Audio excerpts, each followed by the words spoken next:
I'd like to welcome everyone to this afternoon's training and also the staff and faculty at Hamburg. I'd like to thank you for making the adjustments that a training like this requires in your daily routine. I know it kind of changes things for everybody, so thank you for doing that.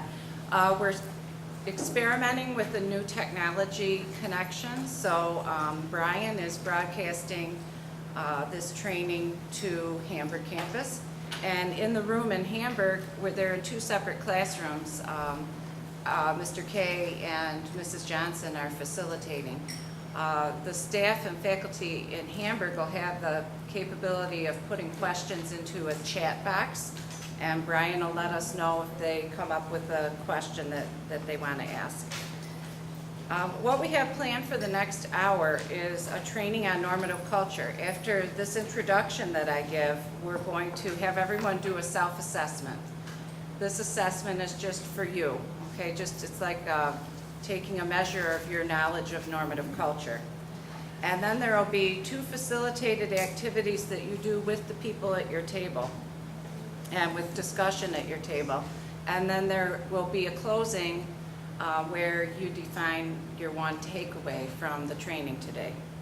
So the purpose of this training is to really focus on the nuts and bolts of normative culture. It is the model that the board adopted in 2001. That's a long time ago, 16 years. Very rarely do models stand the test of time like normative culture has. As I was preparing my notes today, I was looking around and thinking, there's a lot of people here who could probably teach this training because they've lived normative culture for 16 years. But our purpose is to give our new employees a training and also to correct what I call model drift. So we have, it's kind of natural for drift to occur. You train out a model, you put it in place, and then over time it evolves and land in a place that's far away from the original model. I don't think we've had drift that's far away from our original model, but we as the leadership team, including the board, do see drift. So we're revisiting normative culture for the purpose of correcting model drift and also as an initial training for our new employees. So there's going to be this session and then another one next month. In 2001, that's the year normative culture was adopted. Prior to normative culture, Randolph Academy used a traditional discipline model. Our students did pretty well while they were in our school setting. Welcome, Nardis, joining us today. Thanks for coming. But not so well when they were outside of the school setting. And we also came to realize that we needed a different approach than the approach that was used in the home school district because our students come to us by way of the fact that that approach didn't meet their needs. So we needed to do something different. And in all honesty, we also came to a place in time where we had to admit that our school program had taken on an authoritarian tone. We had to be honest that some elements of coercion and punishment had wedged their way into our practices. And it was this that resulted in an aha moment for the leadership at the time. Our former superintendent, John Hogan, had his aha moment, and normative culture really is the legacy of his leadership here. He realized that in order to have a truly therapeutic environment for students, we needed to expunge any of those elements of a punitive or coercive model.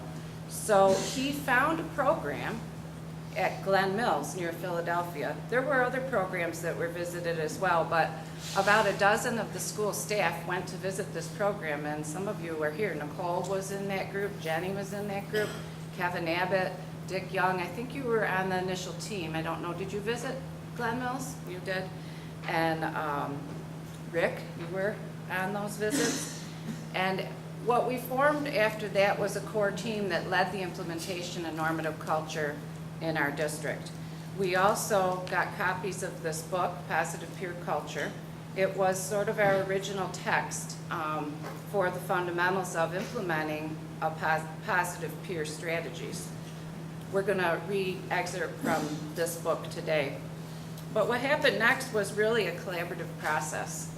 And our own normative culture model was born. It was kind of a hybrid of many of the fundamentals that we learned in this text, as well as things we observed when we visited Glen Mills and some other programs.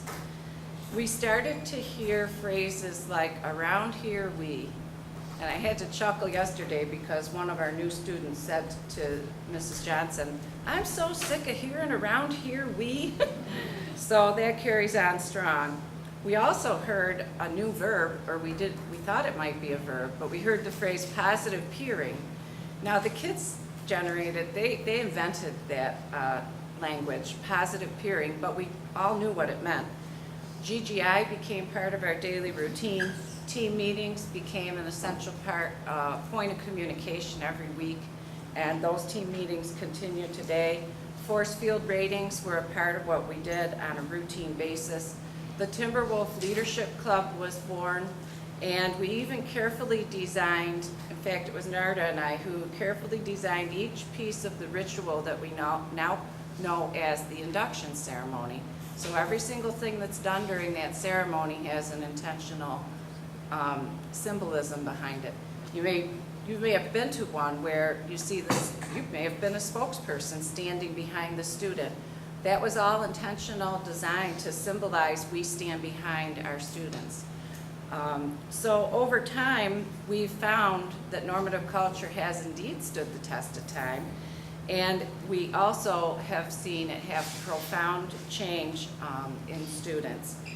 We started to see a change that's internal, where kids blossom into their individual potential.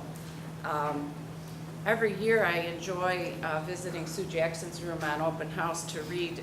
She has the students write about normative culture and places their testimonials along with their photo on the bulletin board in her classroom. So I was able to pull a couple of these out today because I think what the students take away really is the true outcome of our normative culture model. This student says, the norms have helped me because I've learned how to take accountability for my actions, and I've learned to control my impulses more. The things I've learned at Randolph Academy I will carry along with me for the rest of my life. Those things are to respect others and have empathy for someone if you see that they're hurting. The staff here is really helpful, and they push us toward our goals. The positive peer culture is something that I've grown into and I've become a part of. I feel that Randolph Academy has helped me to grow into a more mature and well-rounded person. I can only push for the best from here on out.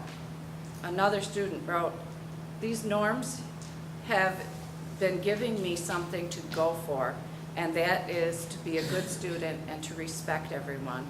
Being here has helped me learn how to respect others and to be safe. Here we have positive peer culture, which is when one peer is being negative, we have other peers talk to them and try to get them back on track. So I think these testimonies are powerful evidence to the effectiveness of the normative culture model. In fact, normative culture has truly created a therapeutic environment in our schools. It is an environment that can be a place of healing for students who've been traumatized, and it is also, by structure and design, a place where aimless youth can find goal direction. Over the last several years, we've been working to introduce restorative practices into our normative culture model. Restorative practices are well aligned to the philosophy of normative culture, and they add to it. It isn't a new model we're adopting, it's an addition to our normative culture model. I think the student testimonials and what we've seen over the last 16 years supports that students as a result of normative culture, they gain the tools and skills to apply wherever they go in life from here. Even while enrolled here, to use in their families and in their neighborhoods, as well as for the rest of their lives. So it is a really powerful model, and we really feel that it deserves our full attention again to make sure that we're using all the power of all the tools in normative culture every day and working with our students. So now we're going to do a self-assessment. This should take 3 to 5 minutes. If a person from each table could come up, Janice will give you copies of the self-assessment.